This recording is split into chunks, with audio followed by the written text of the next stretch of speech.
भगवान श्री कृष्ण कैसे बन गए जगन्नाथ जी। नमस्कार दोस्तों, आज की इस वीडियो में मैं आपको जगन्नाथ भगवान की पौराणिक कथा सुनाऊंगी। अगर कथा अच्छी लगे तो वीडियो को लाइक, सब्सक्राइब और शेयर जरूर कीजिएगा। एक बार भगवान श्री कृष्ण सो रहे थे और निद्रावस्था में उनके मुख से राधा जी का नाम निकला।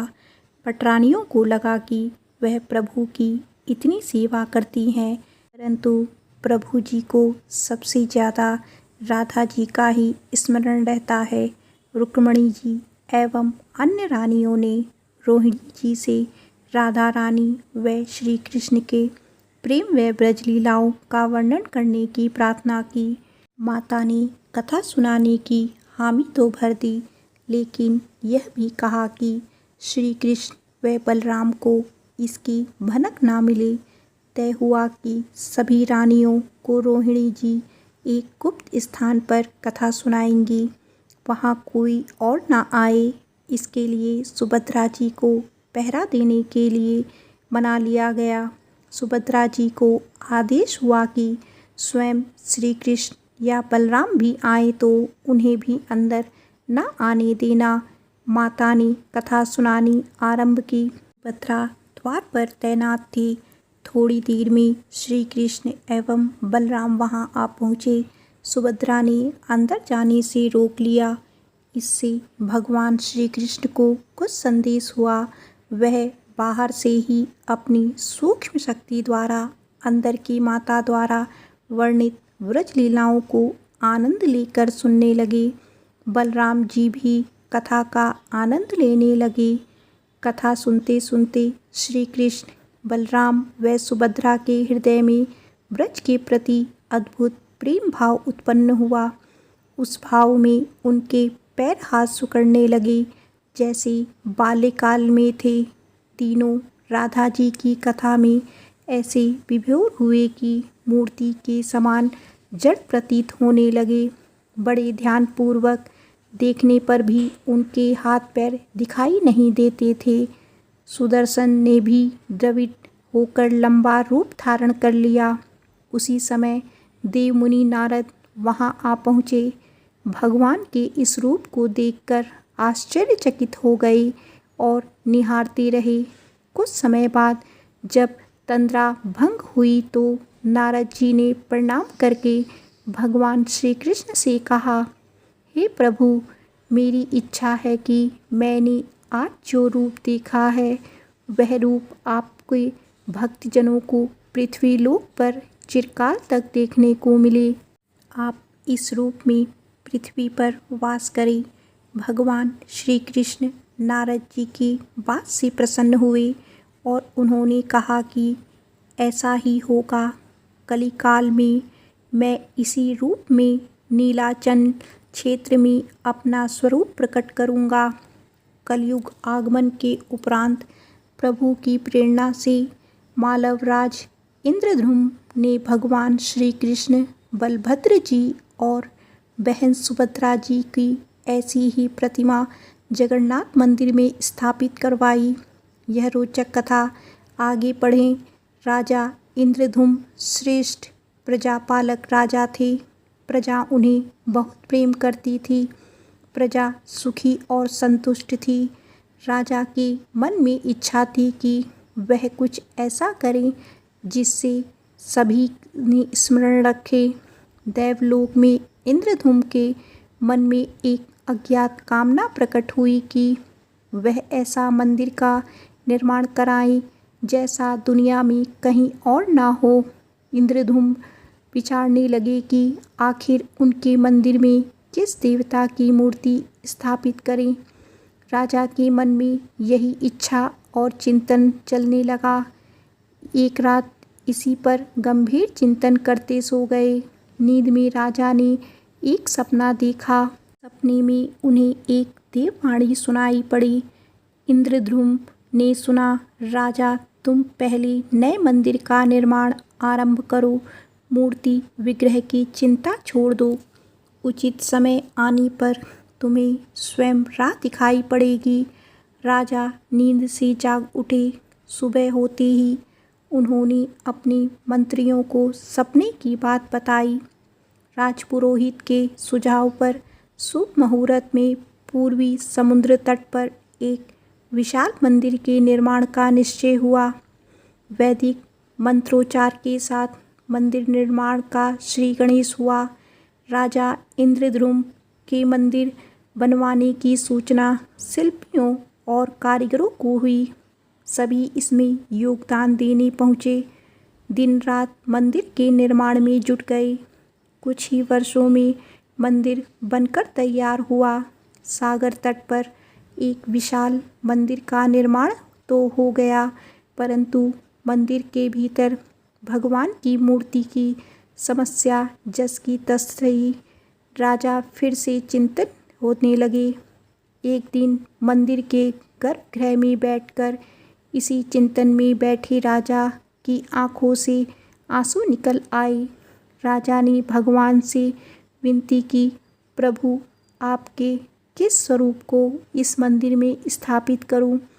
इसकी चिंता से व्यग्र हूँ, मार्ग दिखाइए। अपने स्वप्न में जो संकेत दिया था उसे पूरा होने का समय कब आएगा?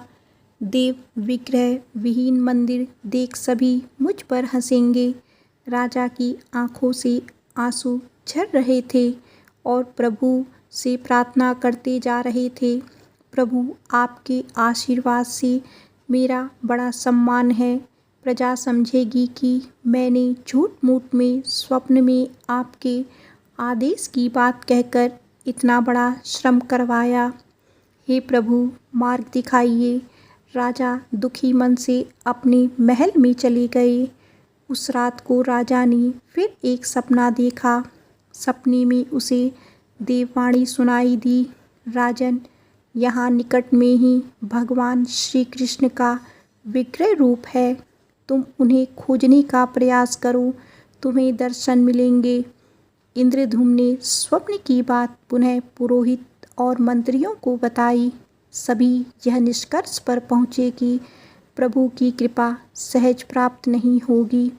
उनके लिए हमें निर्मल मन से परिश्रम आरंभ करना होगा। भगवान के विग्रह का पता लगाने की जिम्मेदारी राजा इंद्रद्युम्न ने 4 विद्वान पंडित को सौंप दिया। प्रभु इच्छा से प्रेरित होकर चारों विद्वान 4 दिशाओं में निकल पड़े। उन चारों में एक विद्वान थे, विद्यापति। वह चारों में सबसे कम उम्र के थे।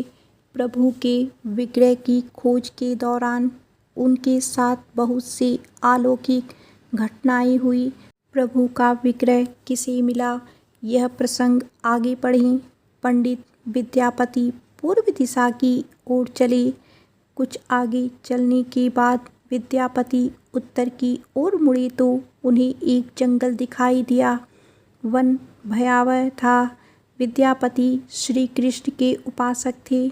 उन्होंने श्री कृष्ण का स्मरण किया और राह दिखाने की प्रार्थना की। भगवान श्री कृष्ण की प्रेरणा से उन्हें राह दिखने लगी। प्रभु का नाम लेते वह वन में चले जा रहे थे। जंगल के मध्य उन्हें एक पर्वत दिखाई दिया। पर्वत के वृक्षों से संगीत की ध्वनि सा सुरमय गीत सुनाई पड़ रहा था।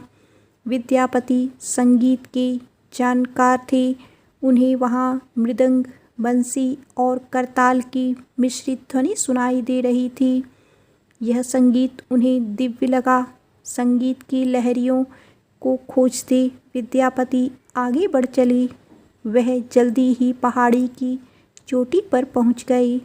पहाड़ के दूसरी ओर उन्हें एक सुंदर घाटी दिखाई दी जहां भील नृत्य कर रहे थे। विद्यापति उस दृश्य को देखकर मंत्रमुग्ध हो गए।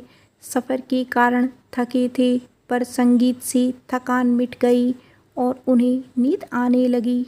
अचानक एक बाघ की गर्जना सुनकर विद्यापति घबरा उठे। बाघ उनकी ओर दौड़ता आ रहा था। बाघ को देखकर विद्यापति घबरा गए और बेहोश होकर वहीं गिर पड़े। बाघ विद्यापति पर आक्रमण करने ही वाला था कि तभी एक स्त्री ने बाघ को पुकारा, बाघा उस आवाज़ को सुनकर बाघ मौन खड़ा हो गया। स्त्री ने उसे लौटने का आदेश दिया तो बाघ लौट पड़ा। बाघ उस स्त्री के पैरों के पास ऐसे लेटने लगा जैसे कोई बिल्ली पुचकार सुनकर खेलने लगती है।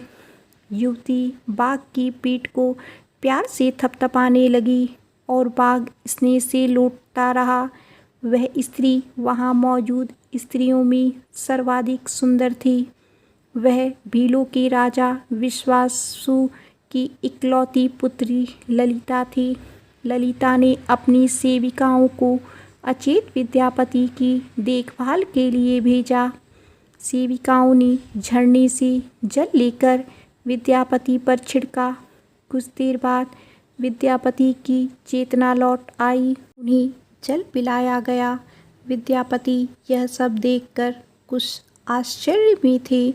ललिता विद्यापति के पास आई और पूछा, आप कौन हैं और भयानक जानवरों से भरे इस वन में आप कैसे पहुँचे? आपके आने का क्या प्रयोजन है? बताइए ताकि मैं आपकी सहायता कर सकूं। विद्यापति के मन से बाघ का भय पूरी तरह गया नहीं था। ललिता ने यह बात भांप ली और उन्हें सांत्वना देते हुए कहा, विप्र, आप मेरे साथ चलें। जब आप स्वस्थ हों तब अपने लक्ष्य की ओर प्रस्थान करें। विद्यापति ललिता के पीछे पीछे उनकी बस्ती की तरफ चल दिए। विद्यापति भीलों के राजा विश्वासु से मिले और उन्हें अपना परिचय दिया। विश्वासु विद्यापति जैसे विद्वान से मिलकर बड़ी प्रसन्नता हुई। विश्वासु के अनुरोध पर विद्यापति कुछ दिन वहां अतिथि बनकर रुके। वह भीलों को धर्म और ज्ञान का उपदेश देने लगे। उनके उपदेशों को विश्वासु तथा ललिता बड़ी रुचि के साथ सुनते थे। ललिता के मन में विद्यापति के लिए अनुराग पैदा हो गया। विद्यापति ने भी भांप लिया कि ललिता जैसी सुंदरी को उनसे प्रेम हो गया है। किंतु विद्यापति एक बड़े कार्य के लिए निकले थे। अचानक एक दिन विद्यापति बीमार हो गए। ललिता ने उनकी सेवा की। इससे विद्यापति के मन में भी ललिता के प्रति प्रेम भाव उत्पन्न हो गया। विश्वासु के प्रस्ताव रख दिया कि विद्यापति ललिता से विवाह कर ले। विद्यापति ने इसे स्वीकार कर लिया। कुछ दिन दोनों ने सुखमय जीवन व्यतीत किया। ललिता से विवाह करके विद्यापति प्रसन्न तो था, पर जिस महत्वपूर्ण कार्य के लिए वह आए थे वह अधूरा था। यही चिंता उन्हें बार बार सताती थी। इसी बीच विद्यापति को एक विशेष बात पता चला। विश्वासु हर रोज़ सवेरे उठकर कहीं चला जाता था और सूर्य उदय के बाद ही लौटता था। कितनी भी विकट स्थिति हो, उसका यह नियम कभी नहीं टूटता था। विश्वासु के इस व्रत पर विद्यापति को आश्चर्य हुआ। उसके मन में इस रहस्य को जानने की इच्छा हुई। आखिर विश्वासु जाता कहाँ है? एक दिन विद्यापति ने ललिता से इस संबंध में पूछा। ललिता यह सुनकर सहम गई। आखिर वह क्या रहस्य था? क्या वह रहस्य विद्यापति के कार्य में सहयोगी था या विद्यापति पत्नी के प्रेम में मार्ग भटक गए? विद्यापति ने ललिता से उसके पिता द्वारा प्रतिदिन सुबह किसी अज्ञात स्थान पर जाने और सूर्य उदय के पूर्व लौटने आने का रहस्य पूछा। विश्वासु का नियम किसी हाल में नहीं टूटता था, चाहे कितनी भी विकट परिस्थिति हो। ललिता के सामने धर्म संकट आ गया। वह पति की बात को ठुकरा नहीं सकती थी, लेकिन पति जो पूछ रहा था वह उसके वंश को गोपनीय परंपरा से जुड़ी बात थी, जिसे खोलना संभव नहीं था। ललिता ने कहा, स्वामी, यह हमारे कुल का रहस्य है, जिसे किसी के सामने खोला नहीं जा सकता, परंतु आप मेरे पति हैं और मैं आपको कुल का पुरुष मानते हुए जितना संभव है उतना बताती हूँ। यहाँ से कुछ दूरी पर एक गुफा है जिसके अंदर हमारे कुल देवता हैं। उनकी पूजा हमारे सभी पूर्वज करते आई हैं। पूजा निर्बाध चलनी चाहिए। उसी पूजा के लिए पिताजी रोज़ सुबह नियमित रूप से जाते हैं।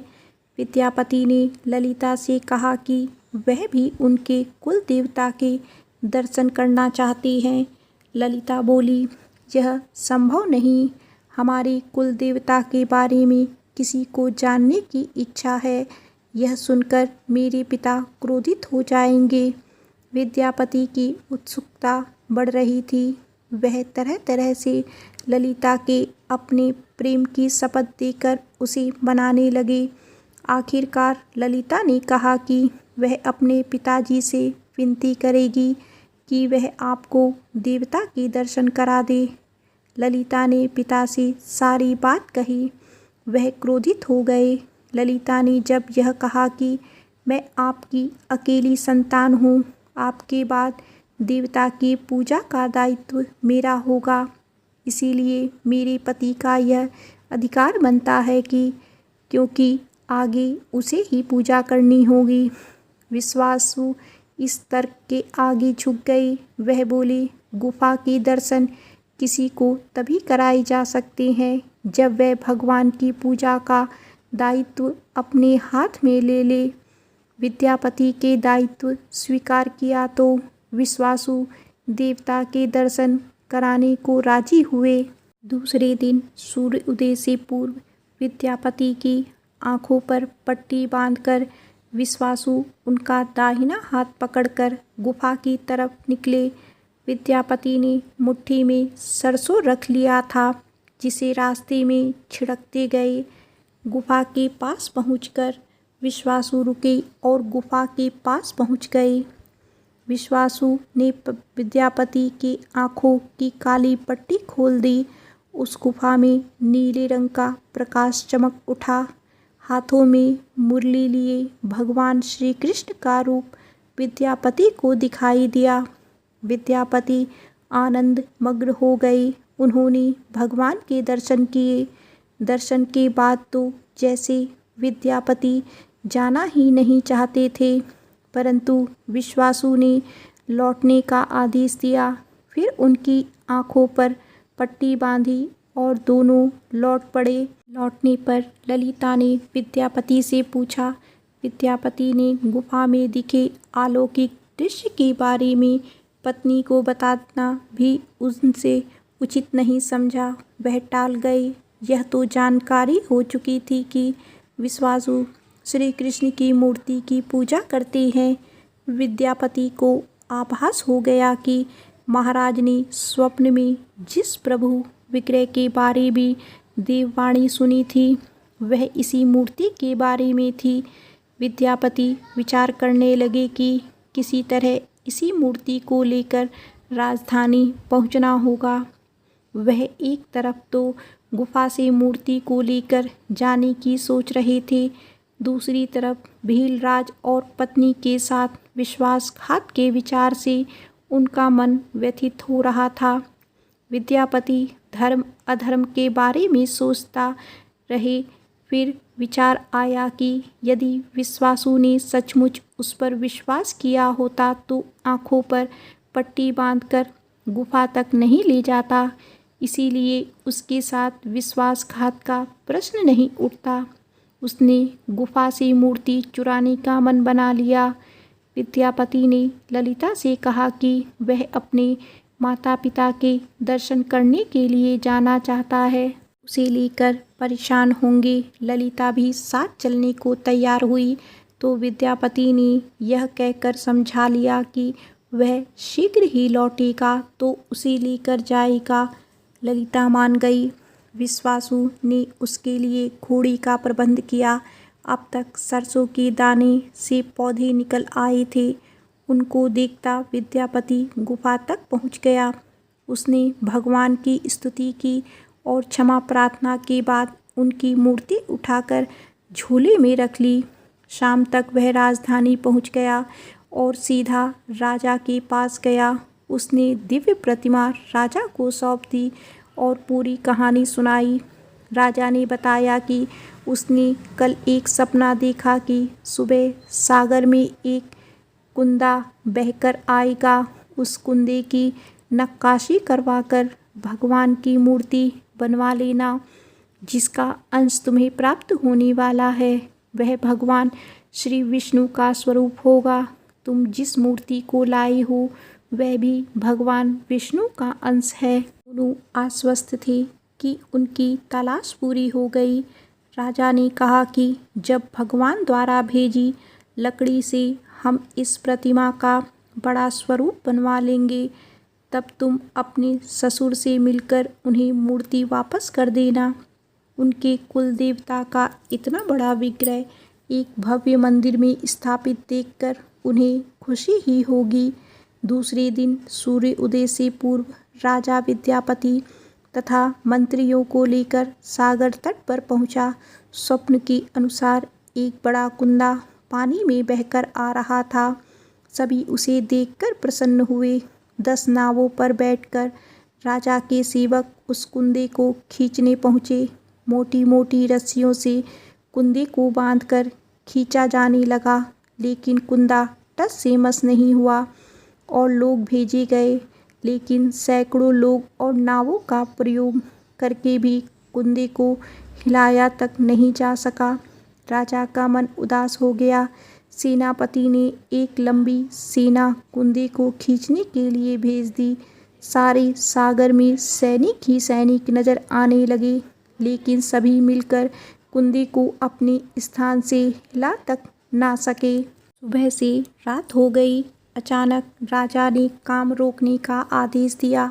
उसने विद्यापति को अकेले में ले जाकर कहा कि वह समस्या का कारण जान गया है। राजा के चेहरे पर संतोष के भाव थे। राजा ने विद्यापति को गोपनीय रूप से कहीं चलने की बात कही। राजा इंद्रद्युम्न ने कहा कि अब भगवान का विग्रह बन जाएगा, बस एक काम करना होगा। भगवान श्री कृष्ण ने राजा को ऐसा क्या संकेत दे दिया था कि उसकी सारी परेशानी समाप्त हो गई। राजा इंद्रद्युम्न को भगवान की प्रेरणा से समझ में आने लगा कि आखिर प्रभु के विग्रह के लिए जो लकड़ी का कुंदा पानी में बहकर आया है वह हिलडुल भी क्यों नहीं रहा। राजा ने विद्यापति को बुलाया और कहा, तुम जिस दिव्य मूर्ति को अपने साथ लाए हो उसकी अब तक जो पूजा करता आया था उसे तुरंत भेंट करके क्षमा मांगनी होगी। बिना उसके स्पर्श किए यह कुंदा आगे नहीं बढ़ सकेगा। राजा इंद्रद्युम्न और विद्यापति विश्वासु से मिलने पहुँचे। राजा ने पर्वत की चोटी से जंगल को देखा तो उसकी सुंदरता को देखता ही रह गया। दोनों भीलों की बस्ती की ओर चुपचाप चलती रही। इधर विश्वासु अपने नियमित दिनचर्या के हिसाब से गुफा में अपने कुल देवता की पूजा के लिए चले। वहाँ प्रभु की मूर्ति गायब देखी तो वह समझ गए कि उनके दामाद ने ही यह छल किया है। विश्वासु लौटे और ललिता को सारी बात सुना दी।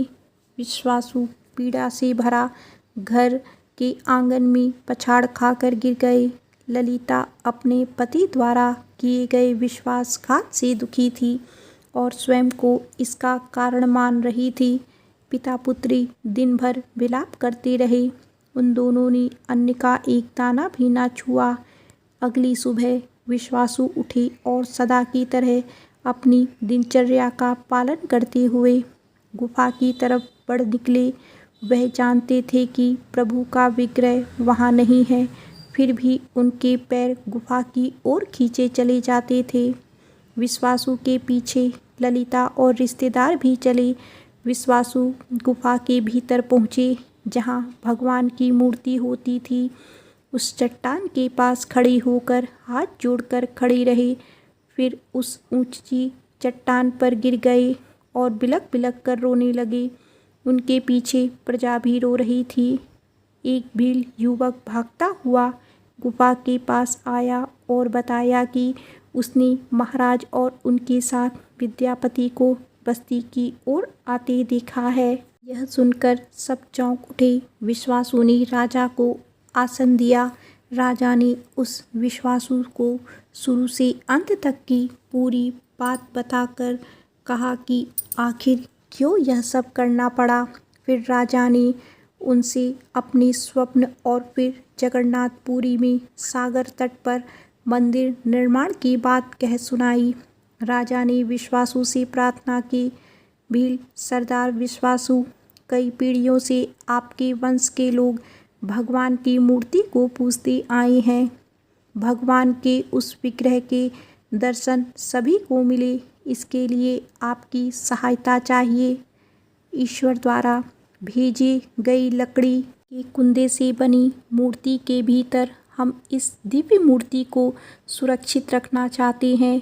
अपने कुल की प्रतिमा को पुरी के मंदिर में स्थापित करने की अनुमति दे दो। उस कुंदे को तुम स्पर्श करोगे तभी वह हिलेगा। विश्वासु राजी हो गया। राजा सब परिवार विश्वासु को लेकर सागर तट पर पहुँचे। विश्वासु ने कुंदे को छुआ। छूते ही कुंदा अपने आप तैरता हुआ किनारे पर आ गया।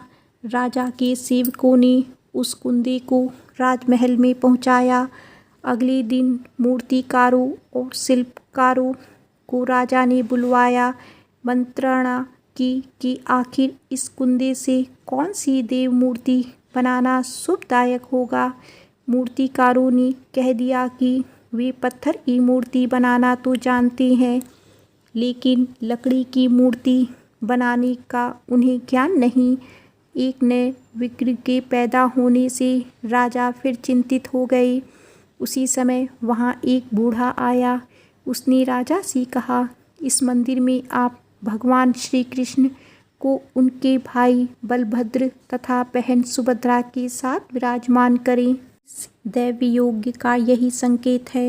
राजा को उस बूढ़े व्यक्ति की बात से सांत्वना तो मिली, लेकिन समस्या यह थी कि आखिर मूर्ति बने कैसे।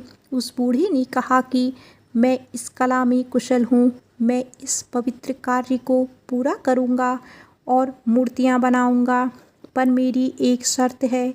राजा प्रसन्न हो गए और उनकी शर्त पूछी। बूढ़े शिल्पी ने कहा, मैं भगवान की मूर्ति निर्माण का काम एकांत में करूँगा। मैं यह काम बंद कमरे में करूँगा। कार्य पूरा करने के बाद मैं स्वयं दरवाज़ा खोलकर बाहर आऊँगा। इस बीच मुझे कोई नहीं बुलाए। राजा सहमत तो थे, लेकिन उन्हें एक चिंता हुई और बोले, यदि कोई आपके पास नहीं आएगा तो ऐसी हालत में आपके खाने पीने की व्यवस्था कैसे होगी। शिल्पी ने कहा, जब तक मेरा काम पूर्ण नहीं होता मैं कुछ खाता पीता नहीं हूँ। राज मंदिर के एक विशाल कक्ष में उस बूढ़े शिल्पी ने स्वयं को 21 दिनों के लिए बंद कर लिया और काम शुरू कर दिया। भीतर से आवाज़ें आती थी। महारानी गुड़िचा देवी दरवाजे से कान लगाकर अक्सर छेनी हथौड़े के चलने की आवाज़ें सुना करती थी। महारानी रोज की तरह कमरे के दरवाजे से कान लगाए खड़ी थी। 15 दिन बीते ही थे कि उन्हें कमरे से आवाज़ सुनाई पड़नी बंद हो गई। जब मूर्तिकार के काम करने की कोई आवाज़ ना मिली तो रानी चिंतित हो गई। उन्हें लगा कि वृद्ध आदमी है, खाता पीता भी नहीं, कहीं उसने साथ कुछ अनिष्ट ना हो जाए। व्याकुल होकर रानी ने दरवाजे को धक्का देकर खोला और भीतर झांक कर देखा। महारानी गुड़िचा देवी ने इस तरह मूर्तिकार को दिया हुआ वचन भंग कर दिया। मूर्तिकार अभी मूर्तियाँ बना रहा था, परंतु रानी को देखते ही वह अदृश्य हो गए। मूर्ति निर्माण का कार्य अभी तक पूरा नहीं हुआ था। हाथ पैर का निर्माण पूर्ण नहीं हुआ था। वृद्ध शिल्पकार के रूप में स्वयं देवताओं के शिल्पी भगवान विश्वकर्मा आए थे।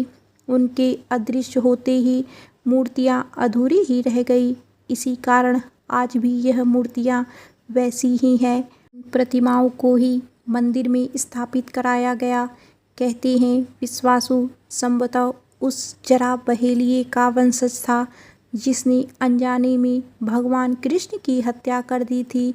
विश्वासु शायद कृष्ण के पवित्र अवशेषों की पूजा करता था। ये अवशेष मूर्तियों में छिपाकर रखे गए थे। विद्यापति और ललिता के वंशज, जिन्हें दैत्यपति कहते हैं, उनका परिवार ही यहाँ अब तक पूजा करता है।